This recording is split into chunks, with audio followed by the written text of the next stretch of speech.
किसी ने बड़े कमाल की बात कही है कि हर तूफान को चीर कर रख दो ऐसी पहचान कि दुनिया कहे ये है असली इंसान। नमस्कार, मैं हूं श्याम गुरु और आज मैं आपको सुनाने जा रहा हूं एक ऐसी प्रेरणादायक कहानी जो आपके भीतर छिपी ऊर्जा को जगा देगी। यह कहानी है स्वामी विवेकानंद की, एक ऐसे युग पुरुष जिन्होंने अपने आत्मविश्वास, संकल्प और ज्ञान से पूरी दुनिया को दिखा दिया कि भारत कोई गरीब देश नहीं बल्कि ज्ञान का महासागर है।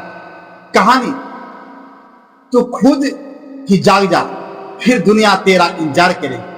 19वीं सदी का भारत गुलामी, अंधविश्वास, जातिवाद और आत्महीनता से घिरा हुआ था। ऐसे समय में एक बालक जन्म लेता है। नाम रखा गया नरेंद्र। जन्म से ही तेजस्वी, जिज्ञासु और भीतर से बेचैन। उन्हें हर बात का सीधा उत्तर चाहिए होता। खासकर क्या आपने भगवान को देखा है?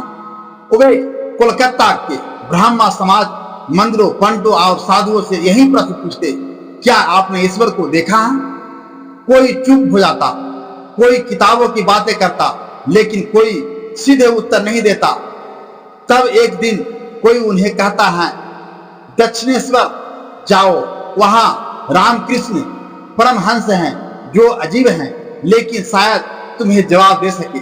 नरेंद्र रामकृष्ण परमहंस के पास जाते हैं और वही सवाल पूछते हैं, क्या आपने भगवान को देखा है? परमहंस मुस्कुराते हैं और जवाब देते हैं, हाँ देखा है, उतनी ही स्पष्टता से जितनी स्पष्टता से मैं तुम्हें देख रहा हूं। और उससे भी अधिक नरेंद्र स्तंभ रह जाते हैं। यही तो वो सुनना चाहते थे, लेकिन इतनी सरलता से किसी ने यह जवाब पहले कभी नहीं दिया। अब यात्रा शुरू होती है। नरेंद्र उनके शिष्य बनते हैं। धीरे धीरे वर्षों तक साधना, सेवा और आत्म अनुशासन के बाद वही नरेंद्र संन्यास लेकर बनते हैं स्वामी विवेकानंद। परमहंस जी के देहावसान के बाद विवेकानंद देश भर में भ्रमण करते हैं। कभी पैदल, कभी भूखे पेट, कभी किसी गरीब के घर रुकते हुए वे भारत की आत्मा को पहचानते हैं। उन्होंने देखा, देश भले गरीब हो लेकिन युवाओं में अग्नि है, बस उन्हें प्रेरणा की जरूरत है। और यही आग वे दुनिया को दिखाना चाहते थे। शिकागो जहां भारत की आत्मा बोली। 1893 अमेरिका के शिकागो शहर में धर्म संसद होने वाली थी। दुनिया भर के विद्वान और संत एकत्र हो रहे थे। विवेकानंद के पास पैसा नहीं था, वीजा नहीं था, न ही कोई न्योता, लेकिन उसके पास था आत्मविश्वास, गुरु कृपा और भारत के प्रति श्रद्धा। उन्होंने चंदा इकट्ठा किया, समंदर पार किया और अमेरिका पहुंचे।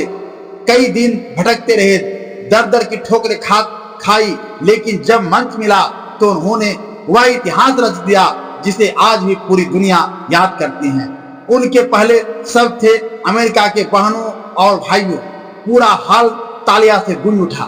उस एक संबोधन में जो अपनापन था वह किसी पश्चिमी वक्ता के पास नहीं था।